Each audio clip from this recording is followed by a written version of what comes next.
Back Sports Underground, thanks for sticking with us. You're going to have to click another button to get back on here, but you already know that or you won't be listening to us. Twins Talk, the surprising thing here as we sit on May 20th, the worst record in Major League Baseball at 15-27, even with all the injuries. I never would have predicted this. Well, with the AL Central standings are upside down, if you ask me.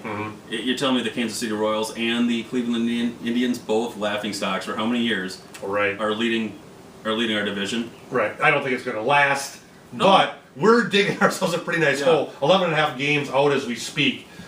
So get it back to 5-6 games All-Star break. I know it's way too early to panic. We still don't have Joe Mauer. Delman Young can't hit a ball right now. Little signs of Morneau coming out of it. Had the home run and double, drove in some runs yesterday. Hitting 341 over his last 7. He's hitting 6 of his last 7 games. So signs are coming around. I guess they say he had a pulled muscle in his neck, had some cortisone shots, so even more than the flu and the concussion. Still fighting some things, but do we have a training staff? It seems like everyone's beat up on this team. But when you look at so many balls go by, you're obviously going to lose. Some muscles in your neck. But Yeah, Scott Baker, the home run maker. Yeah. Turning your neck. Maybe that's how Morneau hurt himself. That probably could be. That could be. Pitching wise, you get the no-hitter from Liriano. You get the 3-hitter in 7 innings the other night against King Felix in Seattle. But how inconsistent do you have to be? And I don't want to take anything away from Liriano's no-hitter, but was that not the ugliest line after a no-hitter ever? Well, and it wasn't even the line. It's you watch the game, strike 1, next ball at the fence. Strike 2, 1 in the dirt. I mean, even pitch to pitch, he wasn't exactly on target. I mean, thank God for that, though, at the time that it came, because it gave some people some hope and something to get excited for the Twins in the season that, I'm sorry, I'm not excited about it. Right. They're really flat. They're winning or losing 2-1 games. They're not scoring more than 2 or 3 runs a game. It's tough to come by a lot of offense here, and the pitching has been so inconsistent. Right. It's hard to get behind a guy who's pitching that you can trust. Right, and the bullpen has been atrocious. I mean, how many moves have we made this year already? And I'm going to question Ron Gardenhire's management just a little. I'm not saying fire the guy. He was manager of the year last year. He didn't forget how to manage.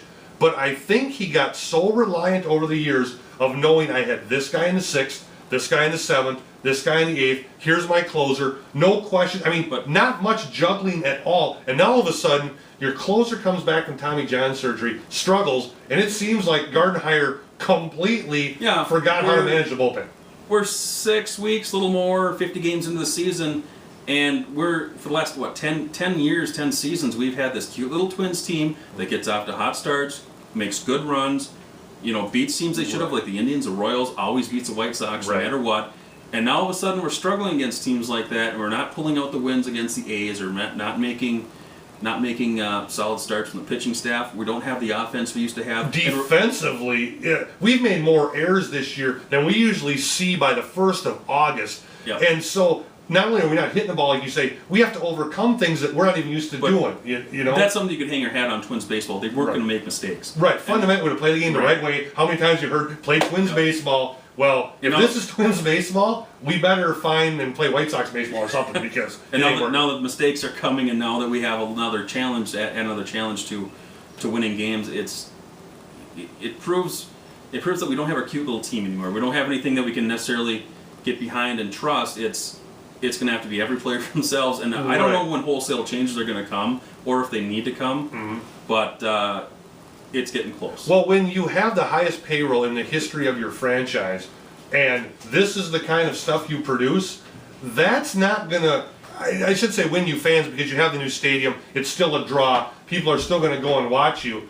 But now all of a sudden, come summertime, late summertime, last chance to fish, last chance to camp, do you maybe go do that instead of going to the target field? Because, if this is the trend that continues, obviously a lot of stuff to fix between then, but... So how much does that stadium still draw people? Like you said, you mentioned other things to do. Maybe you're going to Valley Fair, you get tickets to something else, or you spend a day doing anything else that costs less money. Is the stadium less of a draw now? Well, the team is definitely less of a draw. Right. Stadium was voted the #1 stadium in all of sports by Street and Smith magazine this week. So it's still got a pull to it, but do you pull it at 30 games under 500?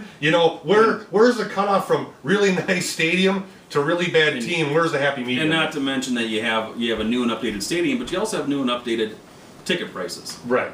And how much do you want to spend when you're a family or from out of town or even in town? Right. How much do you want to spend on a Twins team that's losing? I mean, ultimately, you're spending it on the team. And it's all about entertainment and value for your family. And if they really are entertainment, per se, there's other things to entertain yourself with that won't cost as much and maybe be a little more rewarding in the end if this continues.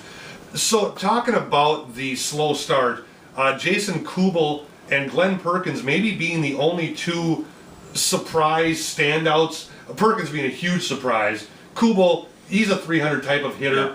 but the Michael Kadires, the Justin Morneaus, I don't even want to get into the Joe Mauer situation because I'm going to freak out spending $23 million a year on a guy who says, I'll come back when I'm 100%. For $23 million, you better bust a little more, Joe, to come back. Jim Thome, his age, we had the back problems a little bit last year. This year, really coming into focus. He's down in Fort Myers taking some swings. Even the Jason Repkos, the guys, Jose Maharis, guys that you don't even expect to be a huge contributor on the team, they're dinged up. So maybe the momentum is over, though. Maybe the momentum is shifting, and maybe we got to rely on some new players, and new core players. Then Rangers getting tired. I mean, we've had the same players. How long have we heard about Michael Kadire? You know what I mean? How long have we had some of these players? We're going on 5, 6, sometimes 10 years, close to it. right. Maybe it's time for a little bit of change, and I'm not saying, you know, maybe a sellout change, selling everything wholesale change, but it's pretty scary to start talking Glenn Perkins and Jason Kubel might be your all-star candidates. Right. And the thing, like, you talk about Michael Kadire, Jason Kubel, they're past we're waiting to see how good they can be. They've been there. They've arrived. Yeah, so this is, you sign Michael Kadire to another contract, his contract up after this year, you're not going to look and go, man, he's got 30 home runs in him somewhere. We would have seen that at some point. The Michael Kadire, maybe not the slow start right now, but maybe the 260, 15 home runs, 80 RBI guy, that's probably what you're getting. The only player on the team, I think, other than Danny Valencia, I guess, who's really young, is Delman Young. That's the one guy where maybe we still haven't seen his best. He's only 25 years old. Maybe you're looking for more of that guy, but then again, maybe the clown that you see on the field, maybe that's the real Delman Young, the guy that can't feel the ball, the guy that looks like he's running in cement. Maybe that's the guy he's really there. And when are we going to have that wave that breaks that says, wait, we're going to get better, better, before we start saying, this is the real deal, this is what we are, this is what we have to call it. Mm-hmm. We're the worst team in the league right now. Right. And it's not even close. No, it's not. And so, let's say we don't wholesale change, but let's say we got to change some things. The only two people that I can see with some value to trade right now, Jason Kubel, the value will never be higher. I'm okay getting rid of him because I don't think next year going to spring training, if I don't see Jason Kubel on the roster, probably not going to lose my mind. But here's the questionable guy, and this is where we debate on and off a lot. We've talked a lot in the past. Francisco Liriano. All the value you're going to get for him, he just did a no-hitter, just came back to pretty well against Seattle with that 3-hit, 7-inning game. Do you move that guy before he goes out and puts his ERA back above 9 again? That's a tough call because are we waiting for him to come back to the 2006 form when he was pitching with Santana? Yeah, 12-3, untouchable, the slider that started at your ears and ended up at your ankles. And I was going to say, I don't how many losses do you have? 3? I was 3, say, 12-3 is exactly what he was, yeah. That's amazing. It is amazing. That's 5 years removed. And Tommy John surgery, the arm, and you always hear it takes a year to come back. Well, we're 3-4 years into it. And he was okay last year, but everyone seems to think he's still that top of the rotation, number one starter. Okay. And other than half of the season in 2006, we've never seen that. I want to talk to the people that think he's the top half of the rotation starter, and I want them to give me whatever they want for him then. Right. Because I think it's time to go. We can find another pitcher. This season, I'm sorry, I'm ready to mail it in. I'm barely watching Twins baseball because there's nothing out there for me that entertains me. Right. It's not worth it for me. Right. You have Carl Pavano, who, great innings hitter. He's been more valuable than I can put in the words for the Twins the last 2 years. But there's a guy, you got some teams on the brink of playoff contention, Cleveland. Maybe you can ship him back to Cleveland, and whatever you get for the guy at this stage would probably be okay. Now, if we turn this around, you obviously want to have him on the staff. Yep. So, is July 4th, is the All-Star break kind of the telling tale, or do you do you wait it out another month, hoping that I you're don't- within 7, you're within 4? Do you build, or do you need to see some rapid improvement immediately next 3 weeks, I or think it's so. over? I was gonna say before you said that 2 weeks from now, Yeah. we're having a different conversation about the Twins, and I think we got to really take a look under the magnifying glass to see who needs to stay and who needs to go. Right. And if you're talking Pavano, how much does he make? Yeah, 7, 8, 9 million a Okay, year. More maybe. Yeah, maybe more. And, yeah. and to be honest with you, you can ship that salary out, maybe get some new fresh blood in for him, Mm-hmm. maybe get one key starter that might be a starter in 2 to 3 years or next year. Another guy, Joe Nathan. Right. You can move him today, and I wouldn't care. But 12 or what, $13 million. what do you get? A pitching machine and a bag of balls for the Yeah. guy right now? I mean, he was overpaid at 12 million as a closer. He's now really overpaid as not even a setup guy right now. Right. We're trying to get him in to get his confidence back kind of guy. He might be 37, 38 years old. I don't even know how old he is, but he's up there. I believe he's 36. Okay. But yeah, I mean, right, yeah. right in the neighborhood, and Yeah. I'm saying It may not be the end of the end, but it's the beginning of the And end. did for we his not career, yeah. did we not get some use out of him? We used him up. Coming I as a setup guy from the Giants, we took the risk, made him a closer, Sure. and paid huge dividends. Not playoff success. He's not Mariano Rivera. He hasn't No, blown some no. key saves, but regular season He's wise, not a Hall of Famer. no. But regular season wise, other than Rivera, can you think of a No. better closer the last 5, 6, 7 years? I But can't. Are we paying a guy for what he did and not what he's doing? Right. And obviously, you hoped he came back. Feel good story. Sure Guys is. meant a lot to the team. But I'm a do it for me now kind Yeah. of guy. And $12 million bucks. Maybe he shows some form here the next few weeks where you can maybe get something for him come trade deadline. Sure. And I'll move him for pretty much anything you give me right now. I agree. We still have Matt Caps going forward. He can be your closer.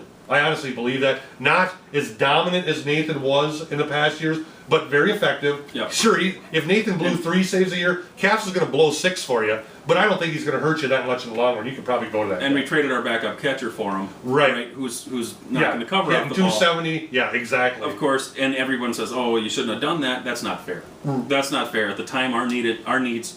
We were need a pitching. bullpen up. Yeah, absolutely. That was it, and yeah. that's what we thought was going to get us to the next And level. we now needed- people are like, Right. We needed Not- to get into the World not Series. fair. Yeah. We didn't make the move to get through a year. We made it to win a title. Yeah. You know, because we're going to get to the playoffs. That's pretty much a foregone conclusion with this team. Sure. So we need to take the next step and needed to make the trade. you know what really sucks now? It's not a foregone conclusion anymore. And no, it's not. And at the forefront of all this talk, we mentioned it for a second, it's the $23 million wimp who's in Florida acting like he's trying to come back, Joe Mauer.